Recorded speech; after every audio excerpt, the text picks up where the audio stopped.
Controladores lógicos programáveis. O que são? Para que servem? E quais são suas aplicações? Quais são as suas linguagens de programação?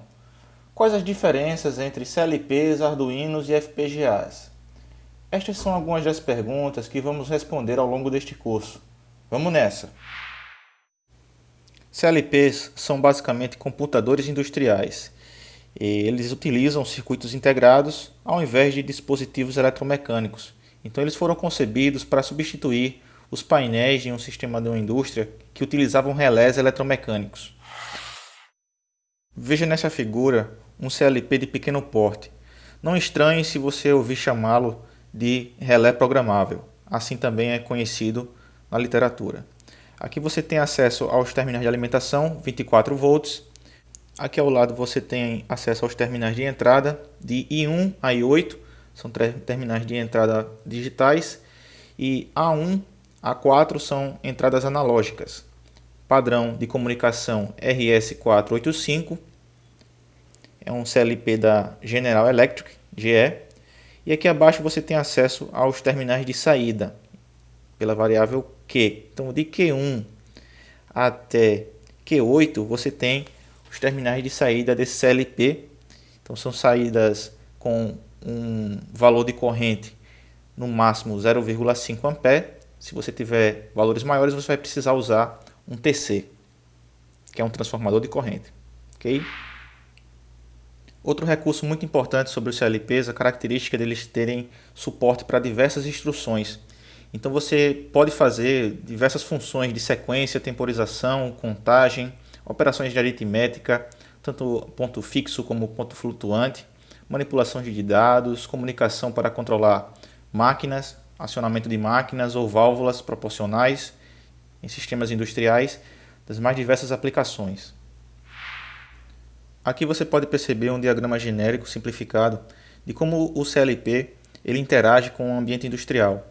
Então, em síntese, você tem sistemas que vão fazer medições e essas medições vão ser os inputs do CLP, vão fornecer dados de entrada.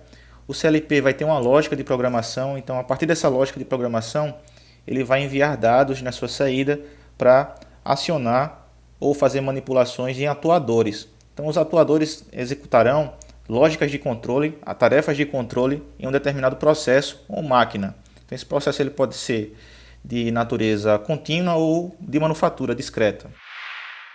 Outra característica importante na definição de CLPs é que, como eles foram pensados para ser instalados em ambiente industrial, esses caras são parrudos. Então, robustez é uma das principais vantagens nas características básicas de CLPs.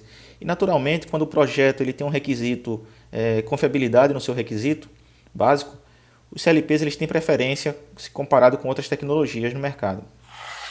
Percebam aqui nesse slide a principal motivação de ter sido proposto o CLP. Basicamente é para substituir os painéis antigamente que eram feitos a relés eletromecânicos.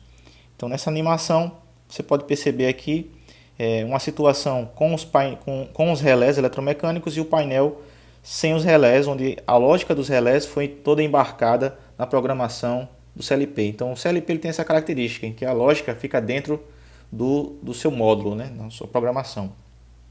Aqui é uma outra foto onde você pode perceber na figura A um painel com a lógica relés eletromecânicos e na figura B a solução equivalente com o CLP, onde toda a lógica a relé foi embarcada dentro da programação no CLP. O CLP e as suas camadas de automação. É importante vocês saberem que num sistema de automação como esse convencional existem 5 camadas. E onde é que o CLP ele está inserido, né? Qual o nível que ele está? Basicamente, a gente considera que ele está no nível 2. Então, atenção aqui, que o CLP ele vai ficar basicamente nessa camada de controle de processos. A origem do CLP basicamente foi em 1968, através de uma necessidade de um grupo de engenheiros da General Motors Corporation. Então, eles especificaram critérios em um determinado projeto para ter o primeiro controlador programável. E a ideia era eliminar o alto custo que se tinha associado com a falta de flexibilidade nos sistemas controlados por relés, uma vez que você fazia a instalação de um painel com relés eletromecânicos e se precisasse mudar a lógica, você tinha que mudar toda a instalação, toda a fiação. Então, com o CLP, você basicamente só precisa fazer a reprogramação dele, né? Então, basicamente, um sistema que é fácil de programar, reutilizável, então oferece flexibilidade no sistema. As especificações iniciais naquela época, né, o pessoal estava buscando justamente você ter um preço competitivo. O desafio era ter um preço competitivo em relação ao custo usado com sistemas com relés. E isso foi vencido, né, isso foi concebido. Teve a característica também de capacidade de trabalhar num ambiente industrial, então associar a essa solução robustez, né, para poder trabalhar, ser operado com condições extremas de temperatura, de umidade, por exemplo, sem falhar. Então a confiabilidade foi um critério também destacado inicialmente. Tem interface de entrada e saída, né, facilmente substituível. O controlador ele deveria ser projetado de forma modular, então se eu quisesse aumentar o número de entradas e saídas, basicamente eu conectaria um módulo para aumentar ou expandir a capacidade do processo na minha indústria. Sistema reutilizável, né, uma característica muito importante dos CLPs. E o método de programação também deveria ser simples. Então eles pensaram em todos esses aspectos inicialmente. Os avanços recentes em termos de hardware, né, que a gente pode destacar aqui, é que a gente está tendo CLPs com um tempo cada vez menor de varredura, então o ciclo dele é um ciclo de operação muito rápido. CLPs eles estão cada vez menores também, devido ao avanço da tecnologia, e o custo também, o preço dele está ficando cada vez mais acessível.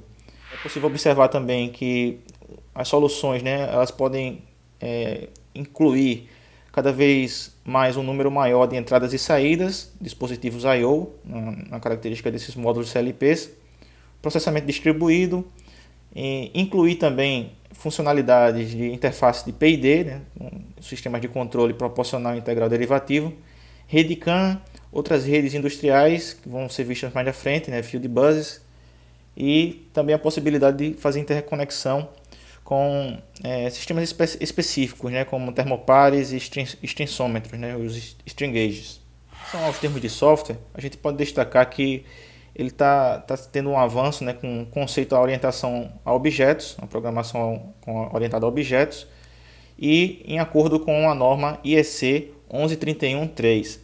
É importante destacar também que a gente tem já casos em que os CLPs eles podem ser programados com linguagem de alto nível, então C++, esses tipos de linguagens são consideradas também algumas soluções de fabricantes no âmbito comercial. Além também de ter operações em ponto flutuante, né? Antigamente era mais situações de ponto fixo, hoje em dia também está tendo a possibilidade de fazer recursos, né, de operações com ponto flutuante. Então você tirar a raiz quadrada, usar o número π, né, com uma aproximação maior para você fazer as rotinas de controle, é uma característica muito importante. Bom, basicamente é isso, pessoal. Deixa aqui as atividades assíncronas, sugestões para vocês fazerem leituras complementares no Google Classroom. Acompanhem os exercícios, né, os quizzes, leituras também no livro texto e façam as atividades, né, deixando destaque aqui para as atividades que a gente provocou inicialmente e vocês enxergarem as diferenças e características básicas do CLP, Arduino e FPGA lá no Padlet. É isso aí, pessoal. Valeu e até a próxima.